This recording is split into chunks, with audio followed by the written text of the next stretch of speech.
Election 2020, the presidential race is looking messier by the hour. That doesn't mean a network or two won't call it, perhaps even as early as today.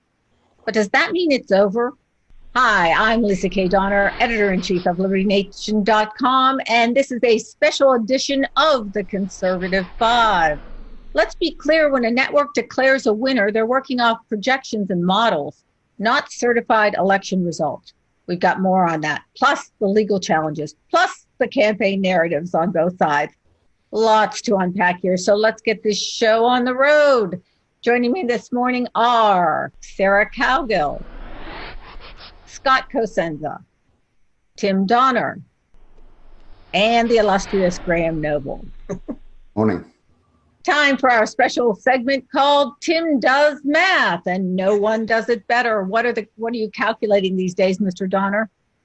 Well, I'm afraid I can't calculate it successfully enough for the Trump campaign at this point, because there's 4 states still in play, 5 if you count Arizona.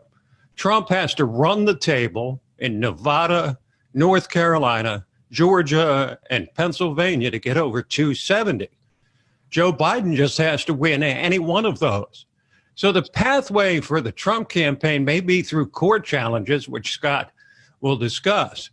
But the race, according to elite media, according to the number crunchers at this point, is all but over, except possibly if there's a late surge in Nevada, where Trump is only separated by 8,000 votes from Joe Biden, with still a significant chunk of the electorate still to come in, significant chunk of the vote. So it's not over, but the fat lady hasn't sung yet, but she's exercising her voice. Does everyone agree with Tim's math?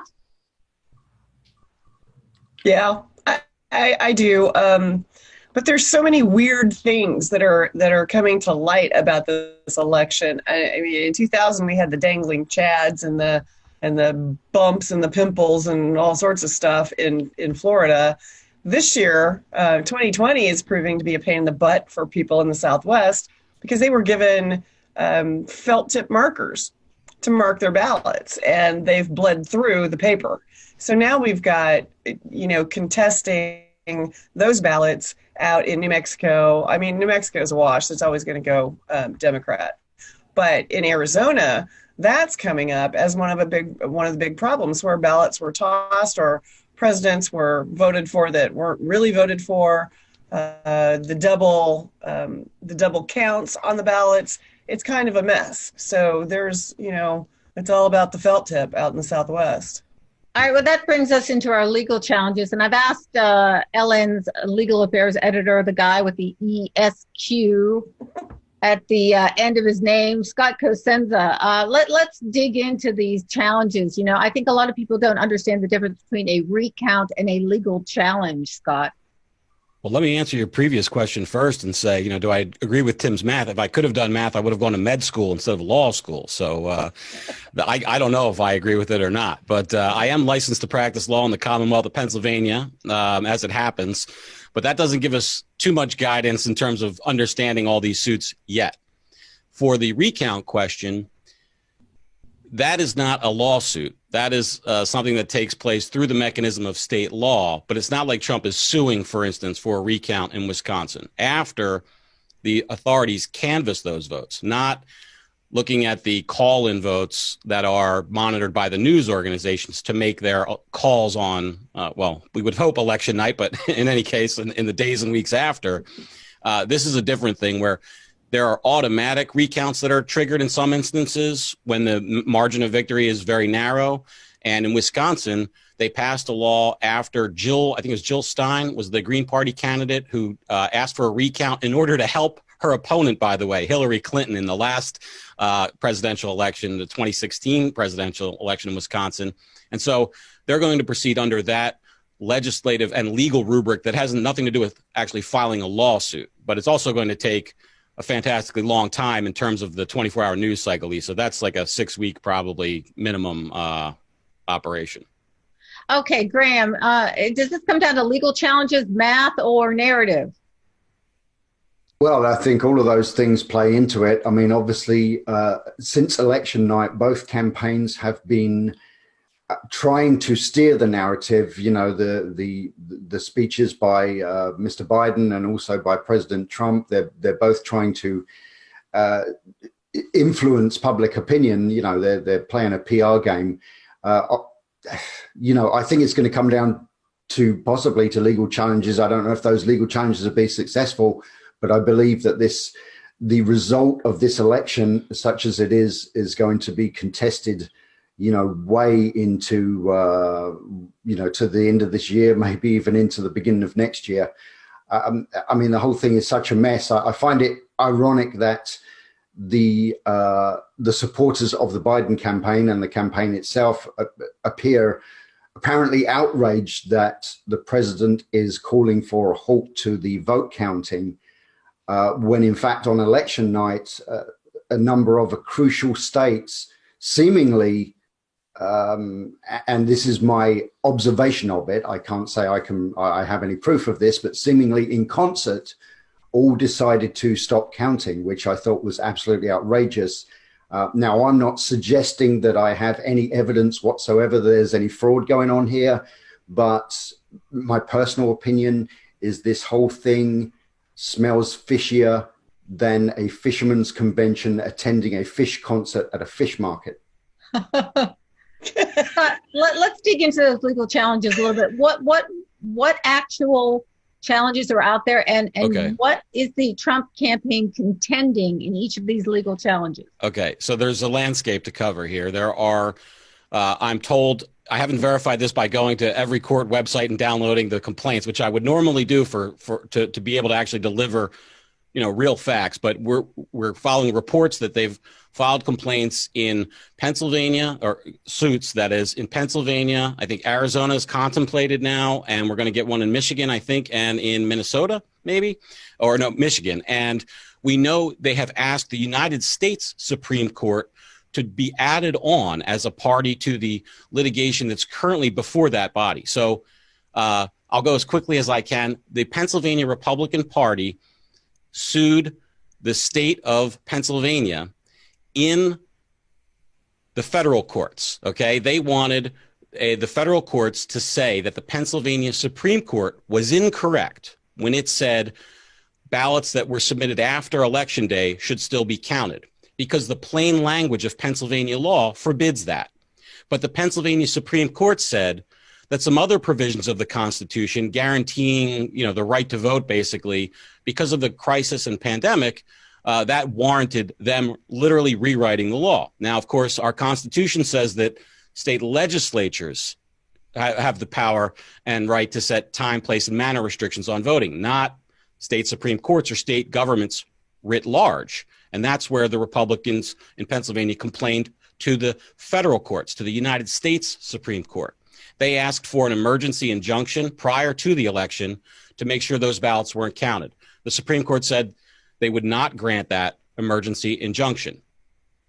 Now, the Republicans went back to the United States Supreme Court and said, okay, fine, we're not asking for an injunction this time. We're asking you to hear the case, but rapidly, in the few days prior to the election. The Supreme Court again went back and said, no, there's just not enough time.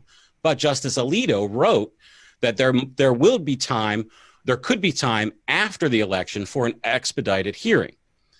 Now we have the Trump campaign asking the Supreme Court to be added as a party to that lawsuit. They can't just go into court and make arguments unless they're formally added as a party. And it's up to the Supreme Court to decide if they can be added. And we're waiting now for the other side to file their briefs, presumably in opposition to allowing the campaign or Donald Trump himself to join that case. So that's what we're waiting for in the Supreme Court presently. Okay, Tim, do you think it's it's going to be possible for Amy Coney Barrett to take part now? I mean, she's been sort of ghost-like. Well, you know, you have these challenges to elections. We've seen them over time, and you have what I would call gross challenges and net challenges. Net challenges are scrambling over individual votes here and there, like in the hanging Chad syndrome in Florida in 2000.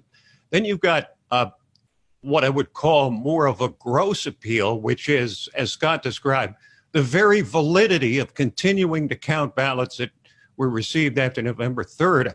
You know, really, the story of this election may well be that that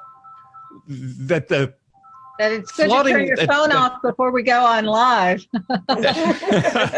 The story may be the flooding of the zone with unsolicited ballots.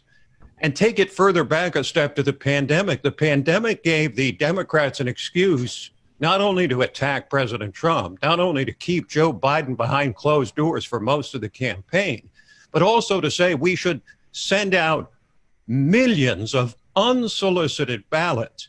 And that may very well be the difference in this election, because the turnout was higher than ever. And all these mail-in ballots also give the Democrats, not saying they're doing it or not, but it sure gives them the opportunity in Democrat-run states with Democrat governors and Democrat mayors and Democrat council, like in Philadelphia, where they're prohibiting Republican, you call them poll watchers, but count watchers, they're prohibiting them. It gives the appearance that they've got something to hide. And there's got to be a possibility that with this flood of unsolicited ballots, we have all kinds of cases of people receiving 2, 3, 4 ballots in the mail, or receiving ballots at the same address under many different names. So scrubbing of the voter rolls is going to be an important part of this. Let me just jump in here to add, for people who aren't aware, that Philadelphia has been controlled by a Democrat mayor since, I think, 1952, and the city council has been controlled by Democrats since before that time, as a majority. And there are currently, I think, 2 out of 19 or 17 city council members that are Republican. The rest are Democrats. So it is quite simply lockstep Democrat for generations and generations. And I think that's important, because what it yields is a culture that, you know, there's a reason why we have so many indictments coming in from politicians in areas like that, and fewer in areas where there's a robust competition for votes. And it's because of that corruption that kind of breeds without sunlight, without change, and without challenge. And that's what goes on in Philadelphia every day of the year. And I think it's irresponsible to think that they'll somehow come to their better angels when they're counting votes when all this is at stake, rather than whether it's a parking ticket concession or some smaller matter, which we know and have the history of rampant corruption all the time. All right, here's where I want to go to Sarah. Sarah has a lengthy and distinguished political career. Now, from what I understand, Sarah, the Trump campaign is requesting stop the counting because there are not monitors. How significant is the monitor situation, and do they have a leg to stand on? Yes and no. As I've said before, every state has their own process. Every state does it differently.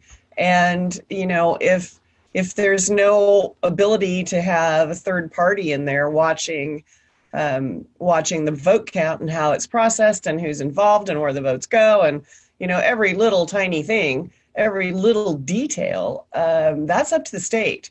And whether or not he has a leg to stand on, I'm not sure. But have you met Trump? I mean, legally, he may just be in the weeds, but he doesn't stop. You know, there's the law of Murphy, and then there's the law of Trump. He doesn't stop. He doesn't give up. And he's going to just bulldoze his way through getting to the last bit of information that he can. But Graham, do you think he makes a legitimate case that, what Scott's saying is there's basically a Democratic electoral cartel in Philadelphia? I mean, do you think Trump campaign has a legitimate case to say you should permit Republican monitors to watch the count? You would think so. I mean, obviously, this is something that Scott has more answers to than I do, but you would imagine that it is a perfectly legitimate argument to say, look, you can't count the votes unless there are observers there from both parties. because obviously we don't have such a thing in this country in this day and age as independent observers. Going off at a slight tangent, but back in the late 90s, I actually worked for the Organization for Security and Cooperation in Europe. And I was in Bosnia training international election supervisors how to run elections they were doing their first presidential election after the war there. And so I was there, training people. And then through that election, I was monitoring polling stations and helping with logistics and so on. And I think back to that and I think, my God, we ran that election in Bosnia so much better than this one has been run. I'm blown away.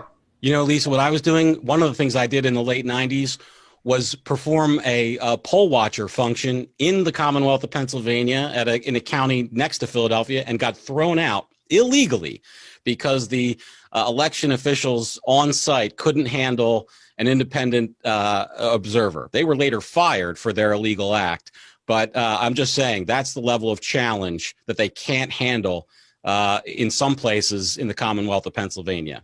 Okay, let's tell that story briefly because, now that we're digging into the things you didn't know about Liberty Nation's correspondence, I certainly didn't know about Bosnia, but tell the story of what happened there, Scott. Well, I was in law school and I was living in an apartment and had and I was for the Libertarian Party. I was a poll watcher in my local precinct. And after I voted, I presented my certificate. I stayed there until the polls closed. The minute they closed and they went to go open the boxes and start to count the ballots, the precinct judge challenged my poll watcher certificate because the apartment number wasn't present on the certificate. So they had the street address, my identity, my date of birth, and my name, which were all matching my state-issued identification. But that wasn't quite enough for this local precinct judge, who thought there might, so he just basically told the police officer who was there, that I had to leave. He was challenging the certificate, and there wasn't the infrastructure of like late night, last minute lawyers in the Libertarian Party to run to court to, allow me to stay there or anything like that. I mean, it's a shoestring. And so I had to leave. And then later on, he was disciplined and dismissed from that position, but the damage had been done. They were able to count and submit those ballots without any independent observer, and they could do whatever they want with them. And of course, that's the entire purpose of that observer status, is to make sure that somebody can see. Let the sunlight in. All right, Tim, let's talk a little bit about the optics before we go. Are we looking at somebody in Trump who's fighting the good fight, or is this starting to look like sour grapes? Let's just be honest. Well, at this point, it doesn't look like sour grapes because there's still some electoral path for him, so to speak. The late votes in Nevada, Arizona, Pennsylvania will carry on for a long time. The question is whether if he loses, for example, Georgia or North Carolina, which are very close, especially Georgia, or Nevada's called with a fairly large margin for Joe Biden, larger than the 8,000 that he's got now. If he continues the fight in Pennsylvania, it might look like sour grapes because that state then would be unable to turn around the election. If Joe Biden gets, all he needs is Nevada to be called for him, and he's at 270. So that renders Pennsylvania and North Carolina and Georgia irrelevant, which is why they're, taking legal action and asking for recounts on multiple fronts, hoping to unearth something in one of these places where they've lost narrowly. No, I don't think it looks like sour grapes yet. Again, because just the appearance of what's going on in Philadelphia, just what Scott said, of refusing to allow Republican observers presents such it's a bad show for the American people. Whether that means they're doing things nefarious or not, it's a bad look. And it makes Trump look better, and it makes the Democrats look worse. I think, radical action by federal courts is the only thing, though, that can change the growing narrative that Trump has lost. Let me just add one more point, because I happen to have the personal experience, is that the Philadelphia city judges themselves are part of the political machine. And I just take that point where Tim said we're federal courts. You do have to go to the federal courts to get any kind of actual somebody who's removed from that dirty political machine. You want to be a judge in Philadelphia?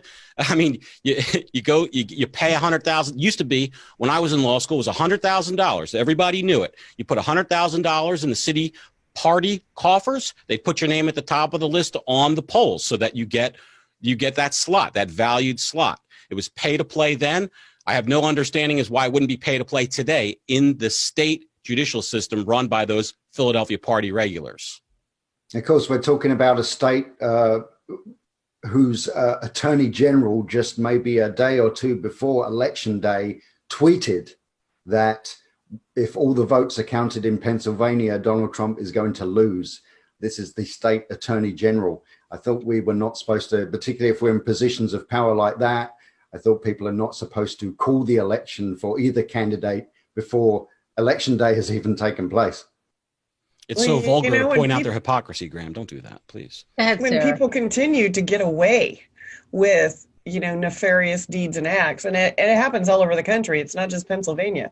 When they continue to get away with it, they continue to do it. And in 2020, come on, how is this even possible? Why is this so messed up that we're counting votes like we did in the 1800s? Can we just figure out a way to do this universally? There was a story in the Federalist about a tranche of votes, a vote drop in Michigan, where all 132 plus thousand, I think I got my math right, all 132,000 plus ballots, all of them, 100%, every single one, were marked for Joe Biden. How is that even possible? You can be sure. It's not. It's not possible. It's not possible. There's a million of those stories out there. People are fired up right now. I don't think you're going to see an end to this mess anytime soon. I mean, Arizona's contested now. And, it was the battle of poor Fox News. They called it early and everybody jumped down their throats. And now it's coming to fruition. I mean, the governor, Doug Ducey, in Arizona is losing his ever-loving mind. And people are not happy out there. And the whole felt tip pen thing. I mean, it's all over this country, and that is unfortunate. But we need some kind of situation where we're not counting votes like we are now. We did a piece on LibertyNation.com a while back where Mark Angelides asked the question, are we in for 79 days of hell after the election? Well, I think the answer looks like yes, because pretty soon we're going to start talking about January 20th and the next inauguration. And whether we're going to have the 45th or 46th president of the United States, and those deadlines are going to start coming fast and furious as these legal challenges mount from the Trump campaign and all the stuff we've discussed. You can be sure that's part of the ammunition they're using to try and prove that there's fraud and corruption in this election. But I do think the dynamic really changes once a network or the AP or whatever starts calling it for one candidate. I think, in Americans' minds, they think that these projections and these models really mean that the network has gone in and actually counted each individual vote, which they certainly haven't. But I think the optics really change when networks start calling it for one candidate. And then I think the Democrats have an amazing ability to use projection. For instance, they're the ones involved in Russia, but they put it on Trump as colluding. And so I think, they perhaps may have been involved in a little bit of hanky-panky, and then they're going to make it look like it's Trump that, is committing the voter fraud. Yeah, it's just an amazing ability to project perhaps false narratives. Who gets accused first? That's the bad guy. Always has been, always will be. But the thing is, in this country, we've gone to bed before thinking we have a president and woken up the next morning with a whole different ball of wax. So I'm still holding out for this to go on for quite some time. Okay, Scott. Before, let me just ask. Well, go ahead, Tim, and then I'll ask. I was just going to say this is the exact nightmare scenario that everybody feared. It's exactly what's happening now, which is why we all said one way or another, I hope the election's decisive. I hope it's one-sided enough that the candidate that's behind can't realistically challenge it. But we're not there. We're not there at all. And now these days between now and the next inauguration are going to be like nothing we've ever seen. Or maybe we have seen it in 2000. Anyway, Scott, I want to ask you before we go, how loath do you think the Supreme Court is to get involved in this Michigan? Every judge who has any kind of IQ above room temperature doesn't want to touch this with a 10-foot pole.